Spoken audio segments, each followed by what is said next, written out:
பண்டைய காலத்தில் அகிலத்தின் சமநிலை அகந்தை மற்றும் அறியாமையால் குலைந்தபோது தர்மத்தை காக்க சிவபெருமான் தனது ஒரு அதீத சக்தியை வெளிப்படுத்தினார்.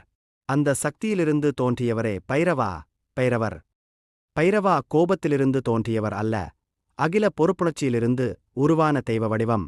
அவரின் கண்கள் ஐயைப்போல எரிந்தன, உடல் இருளைப் போல கருமையாக ஒளிர்ந்தது. அவரின் தோற்றமே மூவுலகத்தையும் நடுங்கச் செய்தது.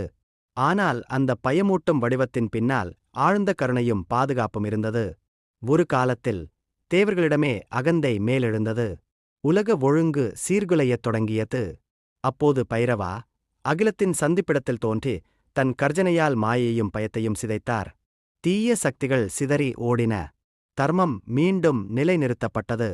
அதனால் பைரவா காலத்தின் காவலன், உண்மையின் பாதுகாவலன், புனித தலங்களின் இரட்சகர் என்று அறியப்பட்டார். காசியில் பைரவா நித்திய காவலராக வழிபடப்படுகிறார். பைரவாவின் அனுமதியின்றி யாரும் காசிக்குள் நுழையவோ வெளியேறவோ முடியாது என்பது நம்பிக்கை. பயமூட்டும் தோற்றம் இருந்தாலும் உண்மையான பக்தர்களுக்கு பைரவா மிகுந்த அன்புடையவர்.